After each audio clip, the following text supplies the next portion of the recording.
तो हम लोग अभी आपका some basic concept of chemistry पढ़ रहे थे। Some basic concept of chemistry में हम लोगों ने कि एटॉमिक मास वगैरह कैसे क्या होता है, मोलिकुलर मास क्या होता है, आपके मोल्स क्या होते हैं, मोलर मास क्या होता है, और मोलर मास का कैसे वॉल्यूम आपका मतलब मास और कैसे नंबर ऑफ पार्टिकल्स के साथ कैसा रिलेशन होता है वो सब हम देख चुके हैं। उसमें बहुत सारे क्वेश्चंस वगैरह भी किए हैं। ठीक है, इस लेक्चर में हम लोग आगे की चीजें पढ़ते हैं। तो पहला जो आज का जो कॉन्सेप्ट रहेगा वो ये है कि relative atomic mass. Relative atomic mass की थोड़ी बातें करते हैं। तो देखिए ये भी कुछ है, छोटा सा एक टर्म है तो बात कर रहे थे। क्या होता है? It is mass of an atom with respect it is mass of an atom with respect to 1/12th mass of 1C12 isotope। ठीक है, क्या बोल रहा है कि C12 आइसोटोप जो कार्बन का होता है उसके एक एटम का 1/12th मास जो होता है, 1/12th मास जो होता है उससे क्या होता है, किसी भी एटम के मास को डिवाइड करते हैं तो क्या होता है, किसी भी एटम के मास को जब डिवाइड करते हैं तो हमें Rm निकलता है। सिंपल सा इस बात सबको समझे, इतना कुछ कॉम्प्लेक्स नहीं, सिंपल सी चीज है। Rm इक्वल टू जो होता है सिंपल है, वो क्या है आपका A यूनिटलेस, खत्म बात, यूनिटलेस। ठीक है, इसका ये बस होता है Rm इक्वल टू होता है यूनिट, Rm इक्वल टू होता है A यूनिट, और ये क्या होता है जो ये यूनिट होता है वो यूनिटलेस क्वांटिटी होता है। ये जो है आपका यूनिटलेस क्वांटिटी होता है। वेयर A क्या रिप्रेजेंट करता है? A रिप्रेजेंट करता है नंबर ऑफ न्यूक्लियॉन्स, या फिर इसको मैं अगर बोलूं सिंपल वर्ड में तो atomic mass number, atomic mass number, इसी को रिप्रेजेंट करता है ये A। जैसे एग्जांपल के तौर पर अगर आपको बोलते हैं कि Ram ऑफ हीलियम क्या होगा, हीलियम एटम का Rm क्या हो जाएगा, तो सिंपल सा बात है, जो इसका यूनिट, जो इसका एटॉमिक मास नंबर होता है वही इसका Ram हो जाएगा, यानी 4 खत्म, यूनिटलेस, कोई क्वांटिटी कुछ यूनिट वगैरह नहीं आएगा, इस बात का ध्यान रखें। आगे बात करते हैं, ये हो गया। दूसरी बात करते हैं आपका, एक तो आपको पता होगा कि डेंसिटी का एक टर्म होता है, डेंसिटी। डेंसिटी का आपको पता है, डेंसिटी कैसे निकालते हैं? डेंसिटी इक्वल टू होता है मास बाय वॉल्यूम। ठीक, ये तो होता है मास बाय वॉल्यूम। एक दूसरा टर्म होता है, एक होता है रिलेटिव डेंसिटी, एक होता है रिलेटिव डेंसिटी, रिलेटिव डेंसिटी। ये क्या होता है? ये टर्म के बारे में पढ़ना है थोड़ा सा। रिलेटिव डेंसिटी क्या होता है? ये होता है किसी दूसरे गैस के रिस्पेक्ट में जो डेंसिटी निकाली जाती है उसी को हम बोलते हैं रिलेटिव डेंसिटी। तो होता क्या है? रिलेटिव डेंसिटी इज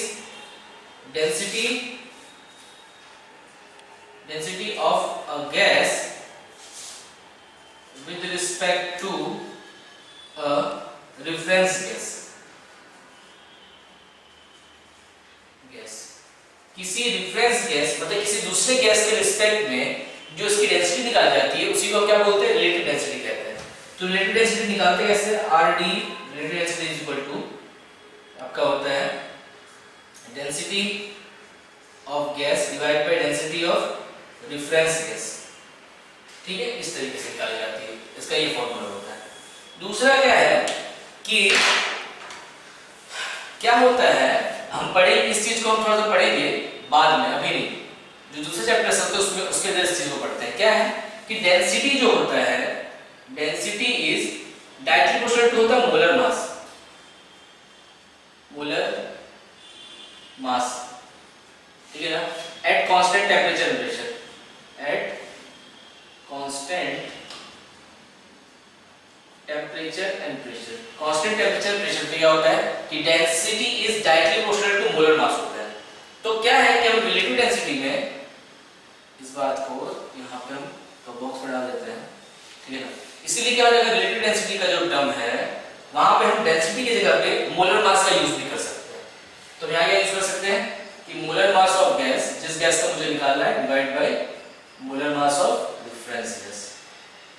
तो ये मेरा क्या हो गया, ये फॉर्मूला हो गया आपका रिलेटिव डेंसिटी का। रिलेटिव डेंसिटी कैसे निकाल सकते हैं कि जिस गैस का मुझे रिलेटिव डेंसिटी निकालना है उसके मोलर मास को ऊपर रखो और जिस गैस के रिस्पेक्ट में निकालना है उसको नीचे रखो और डिवाइड करो। ठीक है, इस तरीके से हम रिलेटिव डेंसिटी वगैरह निकाल सकते हैं। एक क्वेश्चन देखते हैं इस चीज में कि जैसे कि मेरे पास एक क्वेश्चन दे रखा है क्या कि calculate relative density of SO3 gas with respect to CH4। CH4 के रिस्पेक्ट में मुझे SO3 गैस का रिलेटिव डेंसिटी निकालना है। चलिए सॉल्व करते हैं इस क्वेश्चन को। तो सबसे पहले ये बताओ मोलर मास जो है आपका SO3 का कितना हो जाएगा, SO3 का मोलर मास कितना हो जाएगा, एक सल्फर का 32 होता है एंड ऑक्सीजन 3 है, एक ऑक्सीजन का 16, तीन ऑक्सीजन का 48। तो कितना हो गया टोटल मिला के आप देखोगे तो ये हो गया आपका 80 क्या ग्राम, क्योंकि मोलर मास हमेशा ग्राम में आता है। और बात करते हैं CH4 का, मोलर मास ऑफ CH4 तो कितना हो जाएगा, एक कार्बन का 12 और चार हाइड्रोजन का हो जाएगा 4, तो टोटल मिला के हो गया 16 ग्राम। तो मुझे रिलेटिव डेंसिटी निकालनी है RD इक्वल टू क्या हो जाएगा, मोलर मास यानी MSO3 molar mass of the gas divide by reference gas. किस गैस के रिस्पेक्ट में निकालना है, CH4 के रिस्पेक्ट में मुझे यहां पे निकालना है, तो वहां लिख दिया CH4 MCH4। तो 80 डिवाइड बाय 60 आ गया, ये आ जाएगा वैल्यू आपका 5 यानी 5। और एक बात और कि जो रिलेटिव डेंसिटी होता है ये आपका एक यूनिटलेस क्वांटिटी होता है, यूनिटलेस रिलेटिव डेंसिटी जो तो यूनिटलेस है। तो ये 5 क्या 5 मीटर ग्राम डेंसिटी कुछ नहीं, सिंपल 5। ठीक है, तो इस तरह से हम रिलेटिव डेंसिटी निकाल सकते हैं। आगे बात करते हैं दूसरा एक क्वेश्चन है कि जैसे कि क्वेश्चन जो दे रखा है, ये क्वेश्चन मुझे दे रखा है, बोल क्या रहा है कि रिलेटिव डेंसिटी ऑफ SOX, ये x की वैल्यू क्या मुझे नहीं पता है, बोल रहा है with respect to oxygen gas जो है इज 2। तो फाइंड बोल रहा है फाइंड x की वैल्यू क्या होगी वो निकालिए। चलिए सॉल्व करते हैं इस क्वेश्चन को। SO3X का है, बोल रहा है SO3X गैस का मुझे O2 के रिस्पेक्ट में जो रिलेटिव डेंसिटी आ रहा है वो कितना आ रहा है, वो आ रहा है आपका 2। चलिए मोलर मास की बात करते हैं SO3X गैस का, SOX गैस का मोलर मास निकालते हैं। तो उसका मोलर मास क्या हो जाएगा, सल्फर का होता है 32 एंड जो आपका ऑक्सीजन है, ऑक्सीजन का एक ऑक्सीजन का होता है 16, यहाँ पे तो X ऑक्सीजन है तो 16X हो जाएगा। ये आपका मोलर मास हो गया SOX3 का। सिमिलरली मोलर मास हम निकालते हैं CH4 गैस O2 गैस का, तो वो कितना हो जाएगा 32 ग्राम, ये भी ग्राम नहीं आएगा ऑब्वियसली। और क्या बोल रहे हैं रिलेटिव डेंसिटी जो है वो 2 है, तो RD which is equal to 2 is what आपका 32 plus 16x divided by 30। ठीक है, इसको इधर ले जाते हैं तो देयरफॉर क्या हो जाएगा कि 32, इसको इधर जब ले जाएंगे यहाँ पे मल्टीप्लाई करके तो जाएगा 64 is equal to 32 plus 16x। तो देयरफॉर 16x equal to हो जाएगा आपका 32, देयरफॉर x equal to हो जाएगा 2। ठीक है, तो x की वैल्यू कितनी आ गई, यानी ये गैस कौन सा है, दिस इज SO2 गैस। तो इस तरह से रिलेटिव डेंसिटी का यूज करके हम क्वेश्चन वगैरह सॉल्व कर सकते हैं। एक ऐसा ही एक होता है, एक दूसरा टर्म होता है वो होता है वेपर डेंसिटी। एक होता है vapour density,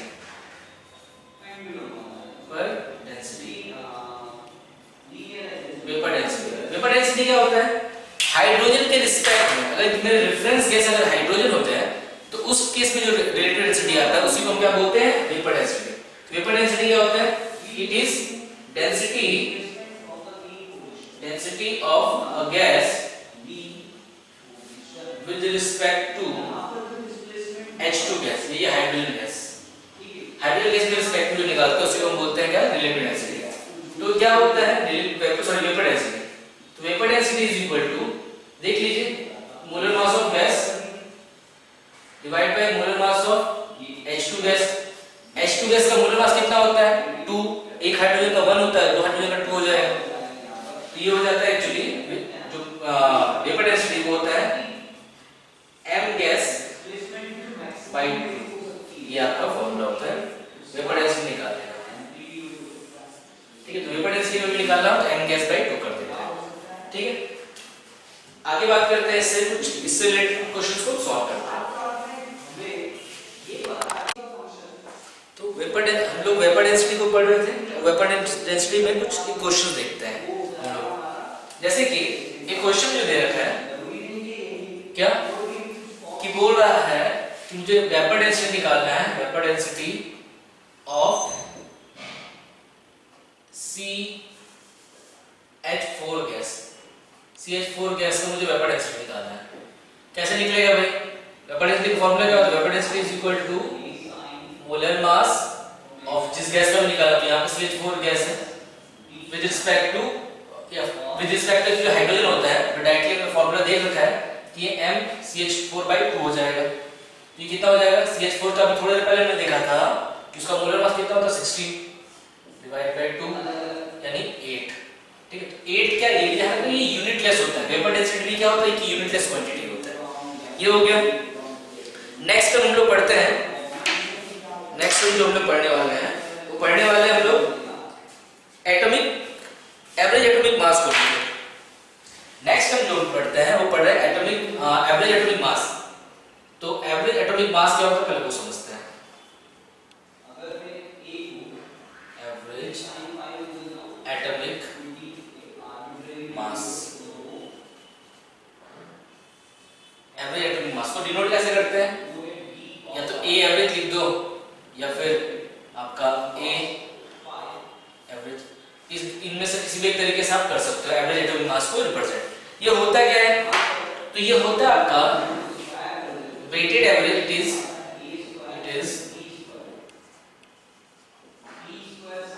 weighted average of all the isotopes of an element। क्या होता है कि जैसे कि आपको पता हो क्लोरीन के 2 आइसोटोप्स होते हैं या फिर हाइड्रोजन के 3 आइसोटोप्स होते हैं, तो कंबाइनली क्या है, इनका टोटल मिला के देखा जाए कि इनका टोटल मिला के जो होता है वो एवरेज इसका एटॉमिक जो मास होता है उसी को हम क्या बोलते हैं, एवरेज एटॉमिक मास बोलते हैं। It is weighted average of all the isotope, it is weighted average of masses of all the isotopes of an element। किसी भी एलिमेंट का जितने भी आइसोटोप्स होते हैं उनका एवरेजली अगर देखा जाए तो एटॉमिक मास क्या होता है उसी को हम लोग बोलते हैं एवरेज एटॉमिक मास। ठीक है, तो जैसे कि एग्जांपल के तौर पे इसका वो देखते हैं हम लोग, इसका फॉर्मूला क्या होता है।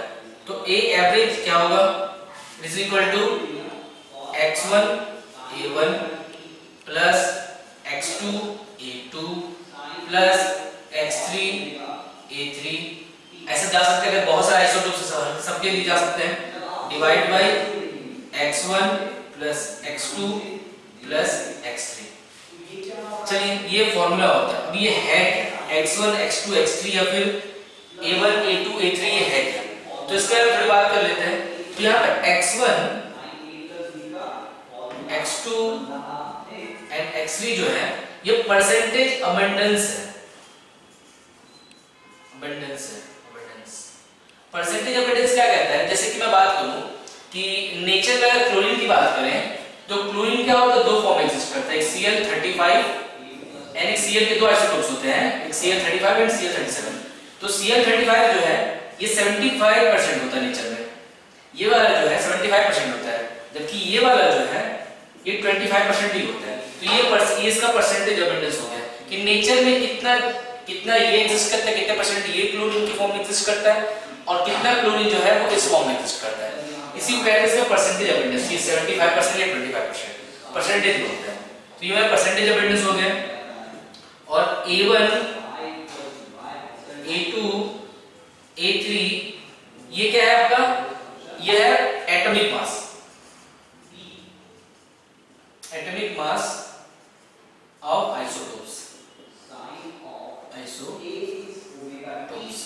ठीक है। तो एक इससे क्वेश्चन देखते हैं। तो ये आपका ऐसे एवरेज एटॉमिक मास वगैरह निकाला जाता है। चलिए इससे एक क्वेश्चन देखते हैं। जैसे कि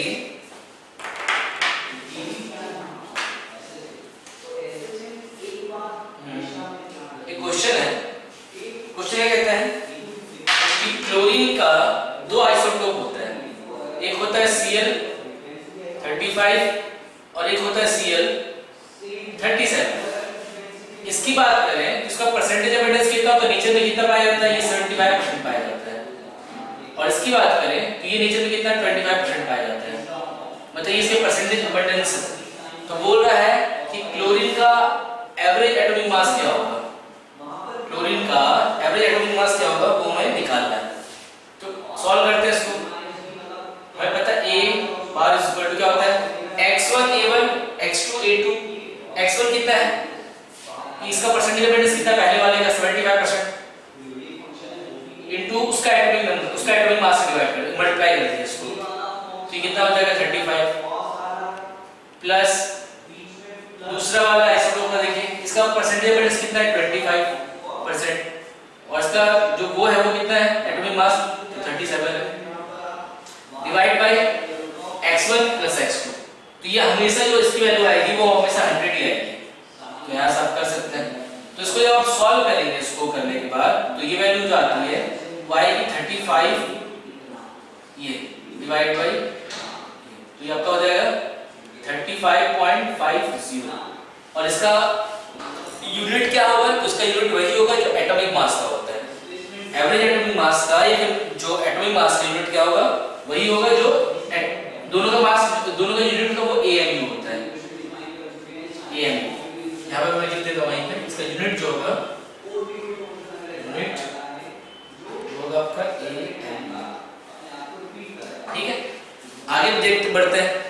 इसकी तरह ही एवरेज एटॉमिक मास की तरह एक होता है एवरेज मोलर मास, एक होता है आपका average molar mass, average molar mass. इसको कैसे m एवरेज से m एवरेज। देखिए ये होता है ये भी कुछ नहीं है। ये मान लीजिए कि एक ही सपोज कीजिए कि एक कंटेनर है, उसके अंदर अलग अलग तरह के गैसेस भरी हैं, तो कुल मिलाकर पूछा जाए कि उसका एवरेज एटॉमिक ये एवरेज मोलर मास क्या होगा, तो उसी में हम जो निकालते हैं कि जो भी देते हैं उसी को हम बोलते हैं एवरेज मोलर मास। उन जितने भी गैसेस भरे हैं उन सबका एवरेजली मोलर मास क्या होगा, ठीक है। तो इसी को हम लोग क्या बोलते हैं एवरेज मोलर मास कहते हैं। ये निकालते कैसे भाई, एवरेज मोलर मास निकालते कैसे, तो ये होता है m average is equal to W total divide by n total. जितने भी गैसेस भरी है उन सबके वेट डिवाइड बाय उसको मास किससे कर देते हैं हम लोग, टोटल आपका मोल्स से डिवाइड कर देते हैं। ऐसा क्यों किया, क्योंकि हमें क्या पता है कि number of moles is equal to क्या होता है आपका given weight by molar mass. तो मुझे मोलर मास निकालना है तो मोलर मास को इधर कर देता हूं, तो नंबर ऑफ टोटल मोल्स जो है वो इधर आ जाएगा, इन दोनों को प्लेस कर देंगे तो वहीं से ये फार्मूला आ गया, ठीक है। हेलो कोई दिक्कत वाली बात, ठीक है। आगे सॉल्व करते हैं। लेकिन ये यहाँ पे हुआ नहीं, कैसे ये टोटल वेट हम निकालेंगे कैसे, टोटल वेट हम निकालेंगे कैसे देखिए। तो m average is equal to, जैसे मान किसी का मुझे वेट निकाल, मान लो 2 या 3 जो भी गैसेस है, किसी का मुझे वेट निकाल क्या करना पड़ेगा, n into m करना पड़ेगा, नंबर ऑफ मोल्स इनटू उसका मोलर मास। तो ये हो जाएगा n1 m1, मतलब गैस नंबर 1 का जितना ये मोल्स है और उसका molar mass, plus n2 m2 plus n3 m3 जितने भी गैसेस हैं उन सबके लिए करते रहना, divide by n1 plus n2 plus n3, n1 या फिर मैं बोलूं n टोटल। तो ये होता है, इस तरीके से हमने निकाल लिया। मेन फॉर्मूला जो होता है वो ये नीचे वाला होता है। तो इस तरीके से हमने क्या कर दिया, इसको निकाल लिया, ये फॉर्मूला होता है। एक क्वेश्चन सॉल्व करते हैं इस फॉर्मूला पे, एप्लीकेशंस का देखते हैं कि कैसे इसको अप्लाई किया जाता है। जैसे कि बोल रहा है, एक क्वेश्चन है कि जो मेरा एयर होता है, एयर कह रहा है उसमें 80% नाइट्रोजन गैस है एंड 20% जो है वो ऑक्सीजन गैस है। तो बोल रहा है एयर का मोलर मास निकालो, एवरेज मोलर मास। एयर का एवरेज मोलर मास कितना होगा वो निकालिए। तो चलिए क्वेश्चन को सॉल्व करते हैं। चलिए देखिए, एक काम करते हैं, क्योंकि हमें कोई क्वांटिटी दे रखी कितना एयर लेना है क्या है, तो हम मानते हैं एयर का हम 100 मोल्स ले लेते हैं। सपोज कीजिए we take 100 moles of air, let's take 100 moles of air. अगर एयर का हम 100 मोल लेंगे, अगर इस एयर का 100 मोल लेंगे तो इसमें क्या होगा, क्योंकि 80% जो एयर का जो 80% है वो तो नाइट्रोजन गैस होता है, यानी इसमें से 80 मोल्स जो होगा वो क्या होगा, आपका नाइट्रोजन गैस होगा। एयर विल कंटेन, इसमें से 80 मोल्स जो होगा तो नाइट्रोजन गैस होगा, N2 गैस, एंड जो 20 मोल है वो ऑक्सीजन गैस होगा।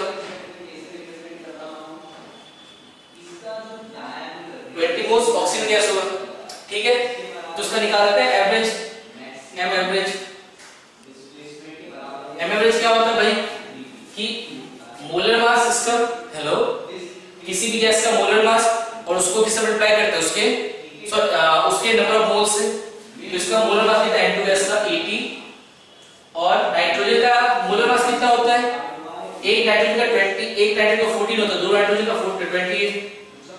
28 प्लस, वैसे इसका कर सकते हैं 20 मोल्स है, और ऑक्सीजन का जो मोलर मास होता है वो 32 होता है, और डिवाइड बाय टोटल मोल्स कितने हैं, टोटल मोल्स जो है तो वो 100 है, 100। तो इसको बस सॉल्व कीजिए, आपका आंसर आ जाएगा। सो सॉल्व कीजिए, आपका आंसर इसको आ जाएगा। ये आंसर जो होगा कुछ 28.8 ग्राम होगा, 8 ग्राम इसका आंसर आएगा, ठीक है। तो यहाँ से हम क्या कर सकते हैं, इसको निकाल सकते हैं। ऐसा कोई भी गैस दे रखा है तो सिंपल उसके नंबर ऑफ मोल्स को मोलर मास से मल्टीप्लाई कर देंगे, और जितने भी गैस होंगे सबके लिए सेम करके और टोटल मोल्स से डिवाइड कर देना है। इससे मेरा एवरेज मोलर मास निकल जाएगा।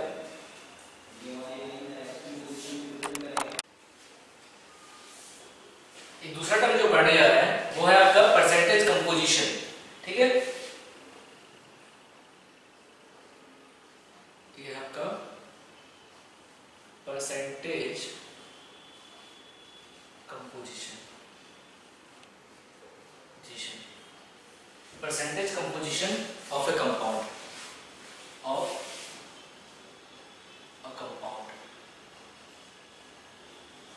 किसी कंपाउंड का परसेंटेज कंपोजिशन। देखो ये होता है, ये क्या है, अगर बात करें, ये एक्चुअली रिप्रेजेंट करता है, it is mass percentage of each element in a compound, ठीक। हर कंपाउंड में जितने भी एलिमेंट्स हैं उनका मास परसेंटेज कितना है, किसी भी कंपाउंड में, किसी भी कंपाउंड के एक मॉलिक्यूल में, ठीक है, या किसी बॉन्ड की बात करें तो उसमें किसी भी एलिमेंट का मास परसेंटेज कितना है, उसी को क्या कहते हैं, उसका परसेंटेज कंपोजिशन कहते हैं। जैसे कि एग्जांपल के तौर पे अगर देखा जाए C2H4 की बात करते हैं, इसमें अगर देखा जाए, इसमें अगर मैं बोलूं कि मास, एग्जांपल के तौर पे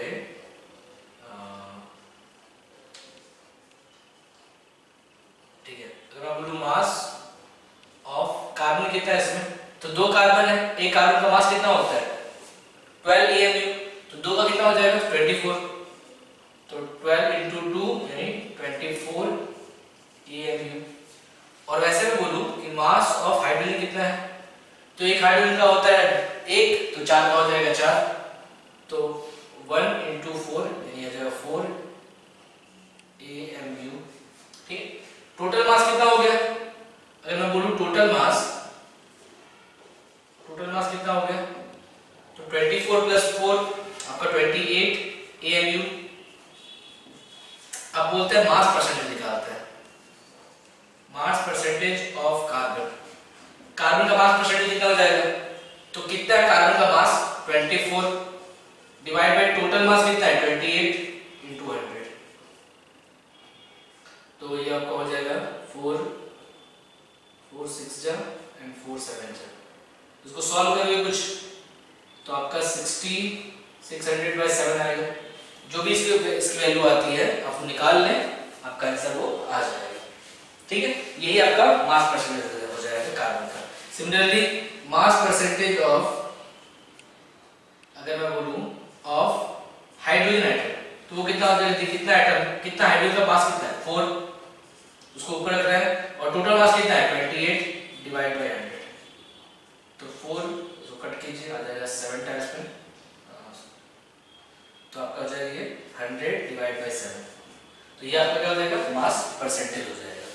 कोई दिक्कत वाली बात, इसे सब मास परसेंटेज निकाल सकते हैं, मास परसेंटेज या कंपोजिशन जो बोलना आप कह सकते हैं। सिमिलरली एक क्वेश्चन और देखते हैं, जैसे कि मुझे ग्लूकोज बोल रखा है, ग्लूकोज है, ग्लूकोज जो होता है वो क्या है आपका C6H12O6, ये ग्लूकोज है, C6H12O6 ये मेरा ग्लूकोज है। इसका मुझे बोल रहा है कि जितने भी एलिमेंट्स हैं इन सबका मुझे क्या निकालना है परसेंटेज, मास परसेंटेज मुझे निकालना है। या मैं ऐसा बोलूं कि इस ग्लूकोज का परसेंटेज कंपोजिशन निकालिए। ठीक है, तो निकालते हैं भाई सबका। सबसे देखते हैं मास ऑफ कार्बन कितना है, तो एक कार्बन का कितना होता है 12, तो 6 कार्बन कितना हो जाएगा 72, 12 into 6 यानी 72 AMU।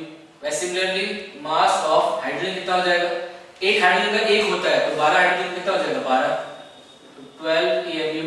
वैसे ही ऑक्सीजन की बात करते हैं, एक ऑक्सीजन का जो होता है वो होता है 16, तो 6 ऑक्सीजन कितना हो जाएगा 16 into 6 96 AMU। ठीक है, अब निकालते टोटल मास कितना हुआ, टोटल मास कितना हुआ, तो देखिए कितना 72 प्लस 72 ये आपका हो गया ये आपका टोटल में क्या होता है वो 180 होता है, 180 AMU। ठीक है, तो निकालते हैं वैसे परसेंटेज मास, तो मास परसेंट ऐसा बोले मास परसेंट ऑफ कार्बन, तो क्या आ जाएगा कार्बन का मास कितना है इस कंपाउंड के अंदर 72 AMU, तो उसको ऊपर लिखिए डिवाइड बाय टोटल मास से करेंगे 180 into 100, सॉल्व करना आंसर आ जाएगा। Similarly mass percent of hydrogen क्या होगा, तो 12, हाइड्रोजन का मास कितना है 12 है, और इसका टोटल डिवाइड करते हैं 180 से into 100, खत्म। सिमिलरली ऐसे ही हम हाइड्रोजन का भी ऑक्सीजन का भी निकाल सकते हैं, 96 डिवाइड बाय 180 into 100।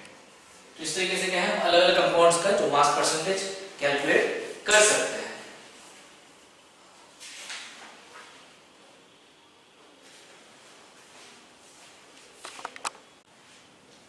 एक नोट है छोटा सा, अब वो देख लेते हैं हम लोग। नोट ये है, दो नोट एक्चुअली क्या है भाई कि STP पे एट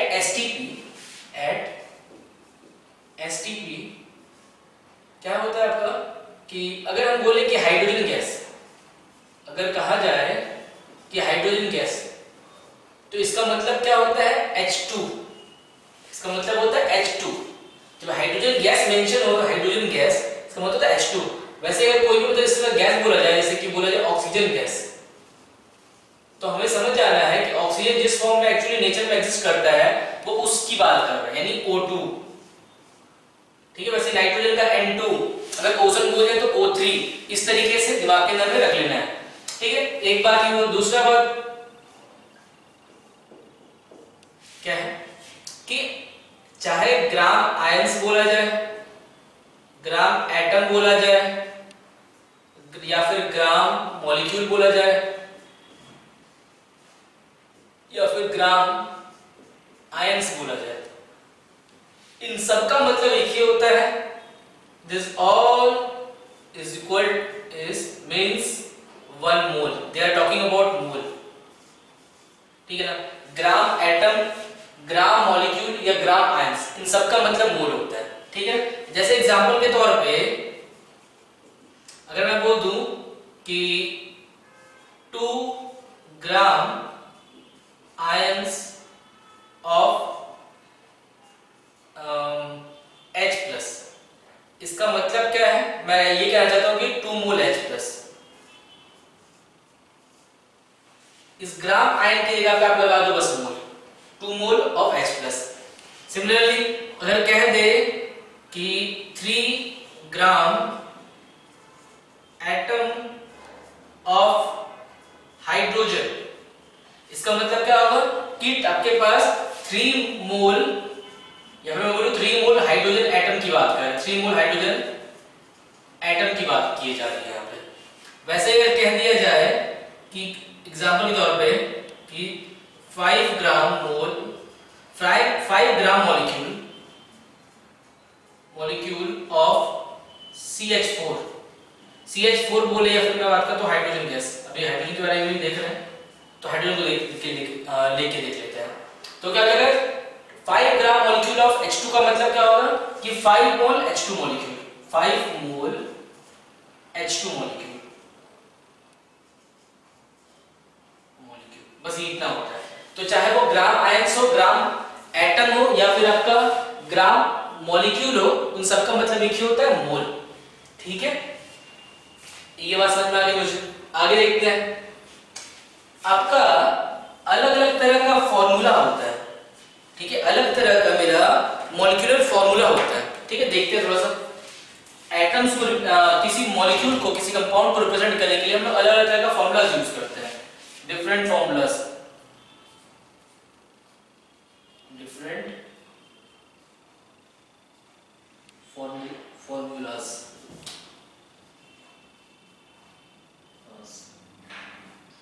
ठीक, देखते हैं क्या क्या होता है।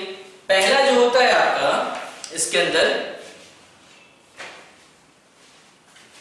पहला जो आता है वो आता है आपका स्ट्रक्चरल फॉर्मूला, स्ट्रक्चरल फॉर्मूला, ठीक है। ये क्या रिप्रेजेंट करता है, ये एक्चुअली दिखाता है किसी, जैसे मैंने बोल दिया CH4, तो CH4 में जो एटम्स हैं हाइड्रोजन और कार्बन के, CH4 में वो एक्चुअली में कैसे कनेक्टेड है एक दूसरे से, उसकी बात करता है। इसमें कनेक्टिविटी पता चलती है हमें एटम्स के बीच में। तो क्या होता है, it shows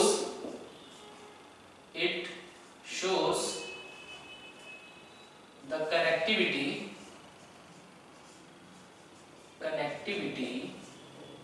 of atoms in, it shows the actual connectivity of atoms in a molecule। एक मॉलिक्यूल के अंदर एटम्स कैसे कनेक्टेड हैं उसको शो करते हैं। जैसे एग्जांपल के तौर पर मैं बोल दूं, अगर मीथेन, बात करते हैं मीथेन का, तो मीथेन में क्या होता है, मीथेन में क्या होता है कि जो मॉलिक्यूल्स है वो किस तरह कनेक्टेड है, जो मीथेन में जो एटम्स आपस में कैसे कनेक्टेड रहते हैं, तो कुछ इस तरीके से, एक कार्बन है और उसके चारों तरफ 4 हाइड्रोजन एटम असंख्य लगे रहते हैं। तो इस तरह से क्या कनेक्टेड रहते हैं, हाइड्रोजन और कार्बन इस तरह से कनेक्टेड रहते हैं। और एग्जांपल ले लेते हैं, जैसे कि बेंजीन की बात करते हैं। बेंजीन में कैसा स्ट्रक्चर होता है कि ये इस तरह का स्ट्रक्चर होता है,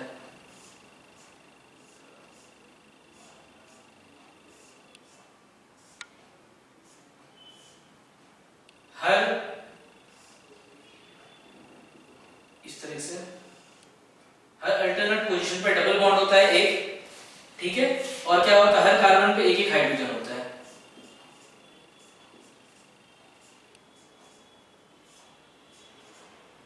तरीके से। तो आप देख सकते हैं कि हर दो कार्बन जो है डबल बॉन्ड और एक सिंगल बॉन्ड से कनेक्टेड है, ठीक है, और हर कार्बन पे एक एक हाइड्रोजन लगा रहता है। तो इस तरह से स्ट्रक्चर होता है बेंजीन का।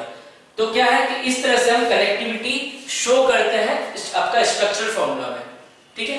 दूसरा एक होता है, वो होता है आपका मॉलिक्यूलर फॉर्मूला। दूसरा होता है आपका, वो होता है molecular formula.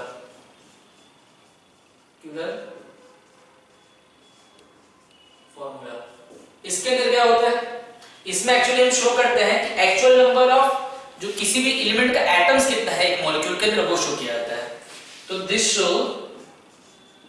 This shows actual number of atoms of an element in A molecule of a compound। किसी कंपाउंड के जो मॉलिक्यूल होता है उसमें एक्चुअल नंबर ऑफ कितने एटम्स होते हैं किसी भी एलिमेंट का, उसको ये मॉलिक्यूलर फॉर्मूला शो करता है। जैसे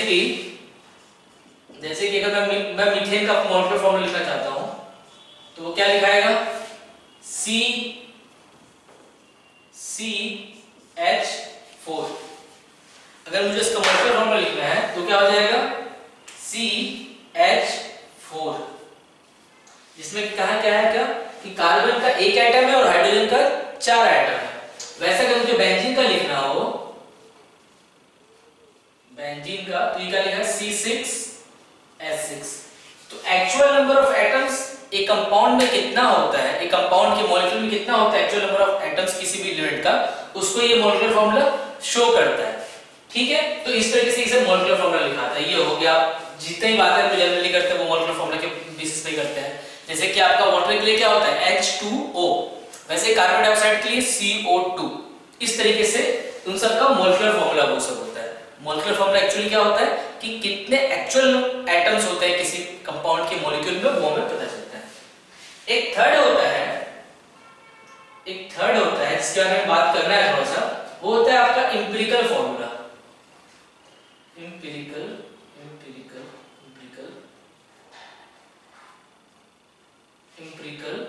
फॉर्मूला, जिसको EM से रिप्रेजेंट करते हैं, EF से, ठीक है। मॉलिक्यूलर फॉर्मूला देखिए ये क्या होता है,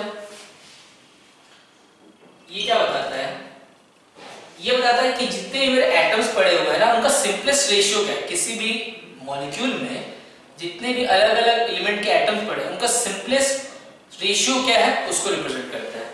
Here it shows, it represents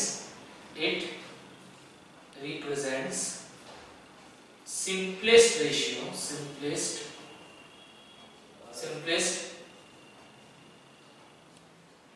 ratio of atoms of different elements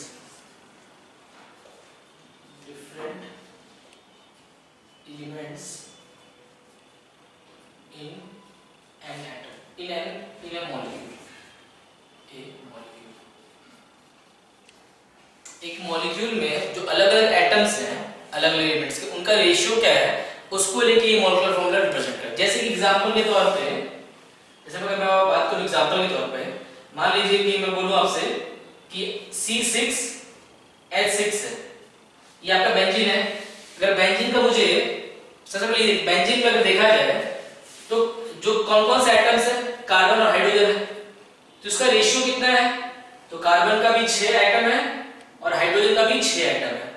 तो रेशियो कितना का हो गया, इसको कट हो जाएंगे अपने आप, हो जाएगा क्या 1:1 का, ठीक है। कार्बन और हाइड्रोजन का रेशियो कितना है, 1:1 का। तो इसका एम्पिरिकल फॉर्मूला क्या हो जाएगा, आपका C6H6 का। इसका एम्पिरिकल फॉर्मूला जो हो जाएगा वो हो जाएगा क्या, CH, एक कार्बन और एक हाइड्रोजन आ रहा है रेशियो में, तो CH हो जाएगा, एक कार्बन एक हाइड्रोजन, ठीक है। सिमिलरली अगर बात करें एग्जांपल के तौर पे, जैसे कि एग्जांपल के तौर पे और हम बात करें, हाँ, जैसे कि क्या बोला जाए आपको, C6H12O6। इसकी अगर बात करें तो इसमें अगर देखा जाए कार्बन, हाइड्रोजन, ऑक्सीजन का रेशियो कितना है? कार्बन 6 है, हाइड्रोजन 12 है और ऑक्सीजन 6 है। अगर उसको कट करेंगे तो क्या हो जाएगा? ये 6 1 टाइम में, ये 2 टाइम में, ये 1 टाइम में, यानी कितना हो गया? 1:2:1, यानी एक कार्बन, 2 हाइड्रोजन और 1 ऑक्सीजन। तो इसका अगर एम्पिरिकल फॉर्मूला निकालेंगे, तो वो क्या हो जाएगा? C 1 है, हाइड्रोजन कितने? 2, CH2। तो इस तरीके से क्या होगा? उसका एम्पिरिकल फॉर्मूला हो गया। और भी थोड़ी बात करते हैं इसकी एम्पिरिकल मास और उसके बारे में। जैसे कि एम्पिरिकल फॉर्मूला था तो उसी से रिलेटेड क्या होता है? एम्पिरिकल मास आता है। जैसे कि क्या था, एग्जांपल के तौर पे, एग्जांपल की जैसे बात करें, जैसे कि मेरा एक कंपाउंड था क्या? C6H12O6। इसका हम एम्पिरिकल फॉर्मूला क्या निकाले थे? इसका जो एम्पिरिकल फॉर्मूला आया था वो कितना आया था?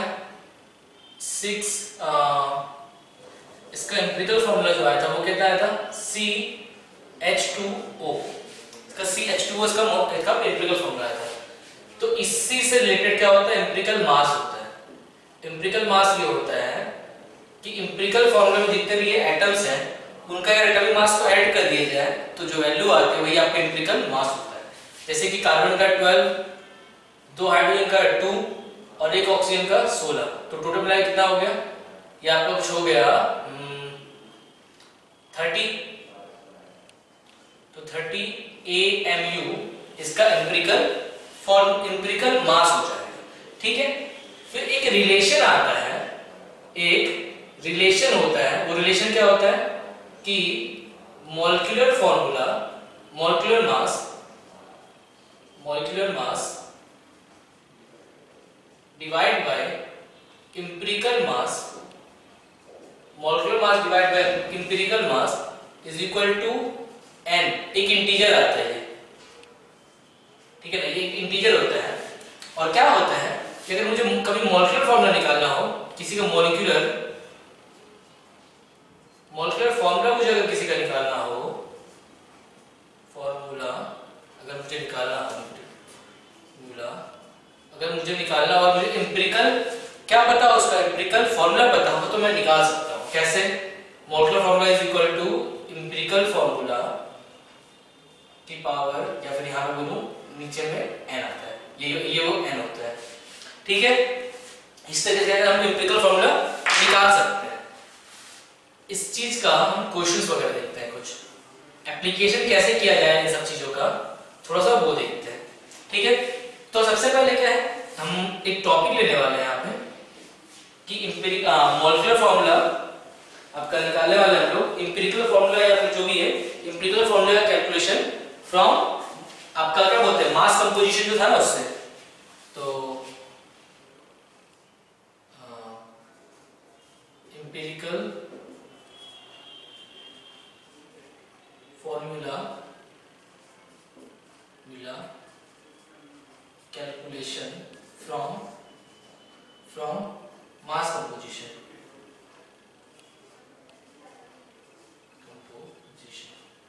क्या मैं मास फॉर जो कंपोजिशन की परसेंटेज किसी कंपाउंड का दे रखा है कि इतने एटम्स किसी एलिमेंट का इतने परसेंट है, उतना परसेंट है, तो उसके अकॉर्डिंग एम्पिरिकल फॉर्मूला कैसे निकाले हम वो थोड़ा देखते हैं। ठीक है। इस पे बात करते हैं।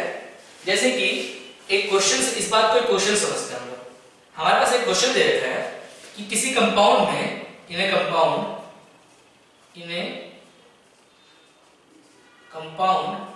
ठीक है ना, in a compound which is of hydrocarbon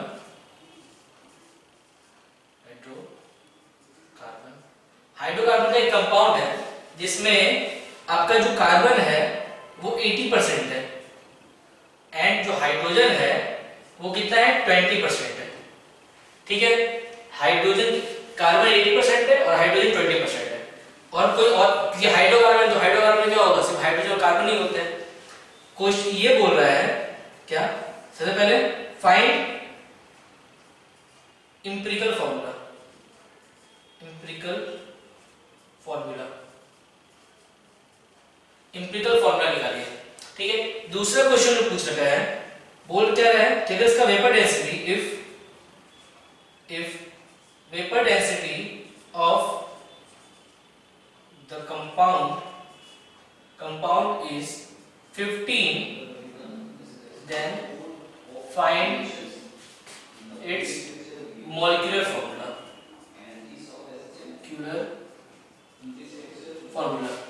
तो आपको मोलेकुलर फॉर्मूला निकालना है। क्या कह रहा है, ठीक है, वेपर डेंसिटी इसका दे रखा है which is 15, तो बोल रहा है फाइंड इट्स मोलेकुलर फॉर्मूला।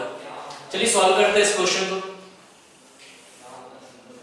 कैसे करेंगे, सबसे पहले क्या दे रखा है मुझे, कार्बन दे रखा है, कार्बन दे रखा है मुझे 80%, ठीक है, कार्बन दे रखा है 80% और हाइड्रोजन दे रखा है 20%। हम मानते हैं कि जो कंपाउंड है वो 100, हम मानते हैं कि 100 ग्राम लेवल का कंपाउंड है। सपोज हम ले लेते हैं कि 100 ग्राम कंपाउंड है, let we have 100 gram hydrocarbon, जो है हाइड्रोकार्बन हम मानते हैं 100 ग्राम, तो इसमें से बताओ कार्बन कितना होगा, ऐसे में 80% ना, तो 100 का 80 कितना होता है, 80 ग्राम, और हाइड्रोजन कितना होगा 20 ग्राम। ठीक है, इसकी बात करते हैं, इसके नंबर ऑफ कार्बन एटम्स कितने होंगे, या फिर ऐसा बोलो मोल्स ऑफ कार्बन एटम कितने होंगे, मोल्स ऑफ कार्बन एटम कितने होंगे। तो मोल्स कैसे निकालते हैं, given weight by molar mass. तो कार्बन का मोलर मास कितना होता है 12 ग्राम, तो 12 से इसको डिवाइड करेंगे तो ये कितना आ जाएगा आपका 3 डिवाइड बाई 20 यानी 20/3। और हाइड्रोजन की बात करें, हाइड्रोजन का नंबर ऑफ हाइड्रोजन आइटम्स कितने होंगे, तो आपको पता है कि हाइड्रोजन का जो वेट होता है वो ओनली 1 ग्राम होता है, 20/1 यानी 20 ही रहेगा। ठीक है, ये निकाल लिया। अब एक काम करते हैं, इनका रेशियो देख लेते हैं, NC/NH, ये कितना लिखे तो 20/3 20।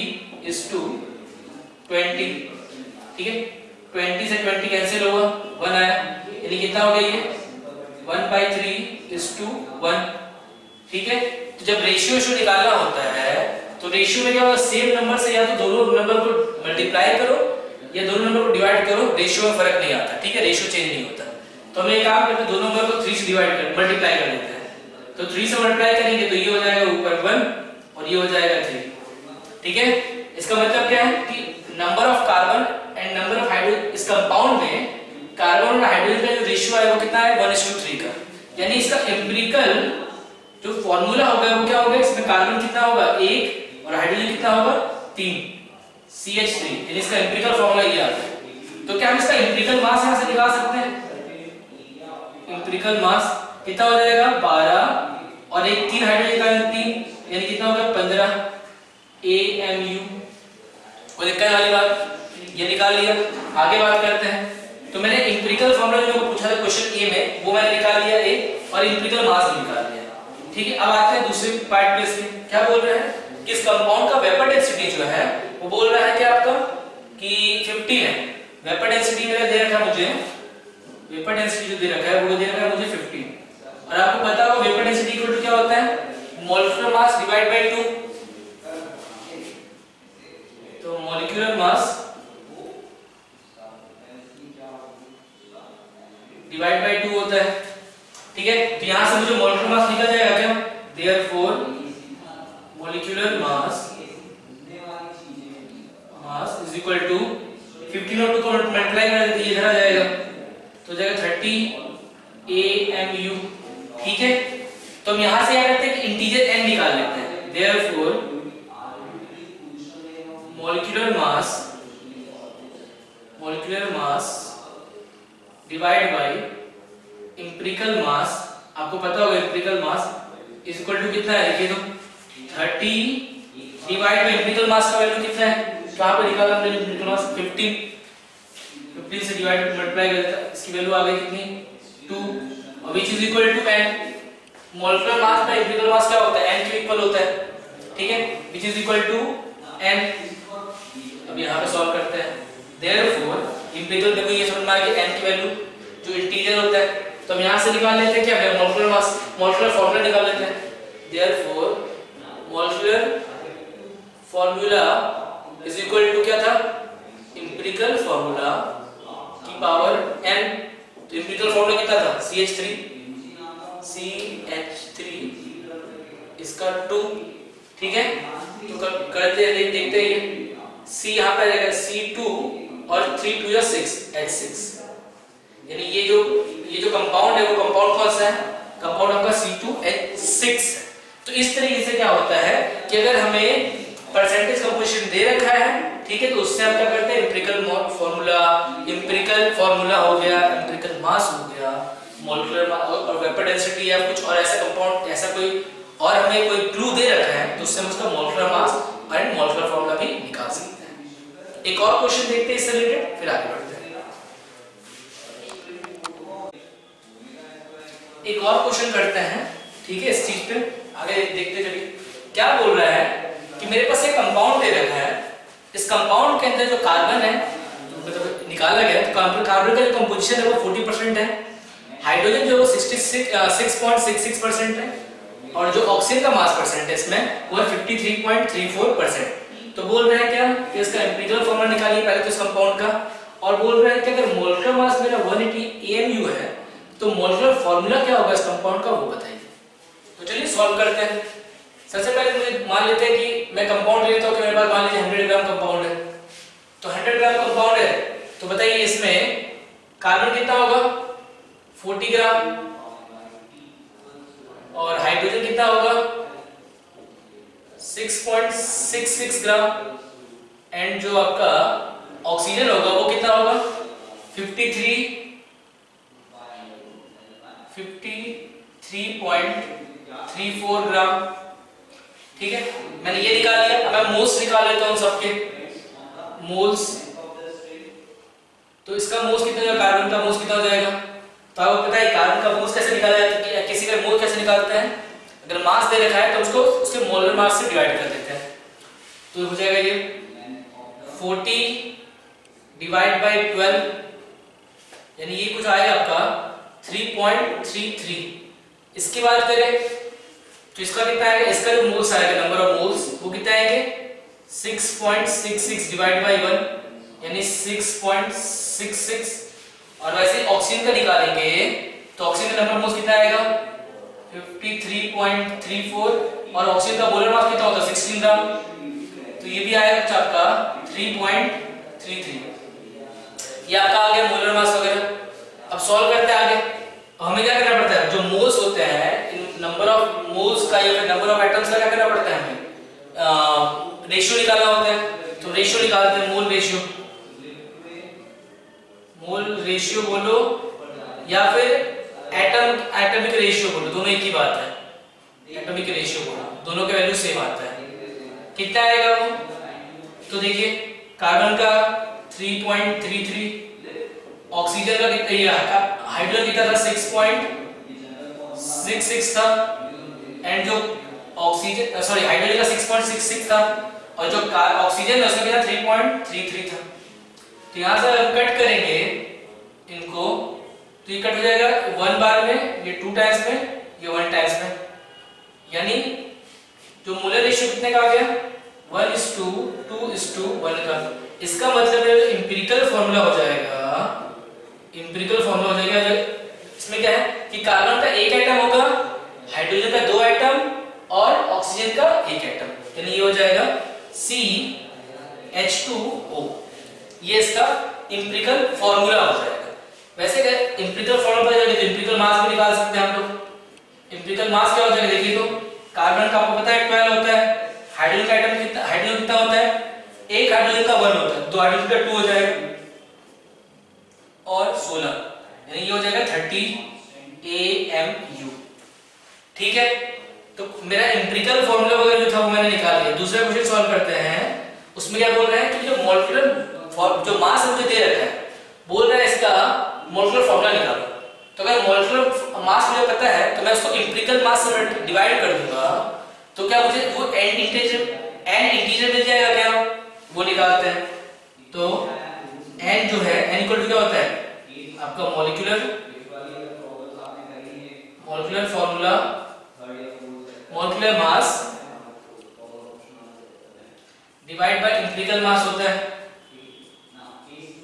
तो कितना 180 दे रखा है मुझे मोलिकुलर मास, और उसको 30 से डिवाइड कर देते हैं 6, ये वैल्यू आ गई 6, ठीक है।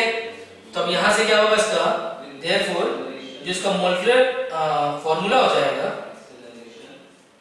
मोलिकुलर फॉर्मूला क्या होता है आपका, एम्पिरिकल फॉर्मूला, और यहाँ पे n आता है, तो एम्पिरिकल फॉर्मूला कितना है, यहाँ कितना आया था, CH2 था, तो CH2O, और एम्पिरिकल जो ये आया था वो कितना था, नंबर जो इंटीजर था वो कितना 6 था, यहाँ 6 लिख देते हैं, तो ये हो जाएगा कार्बन का 6, C6, 2 × 6 यानी 12, यानी हाइड्रोजन का 12 एंड ऑक्सीजन का 6। इस तरीके से क्या हो जाएगा इसका एम्पिरिकल, सॉरी इसका मॉलिक्यूलर फॉर्मूला मुझे निकल गया। तो यहाँ पे आज का लेक्चर रोकते हैं और आगे की चीजें नेक्स्ट लेक्चर में हम लोग बात करते हैं।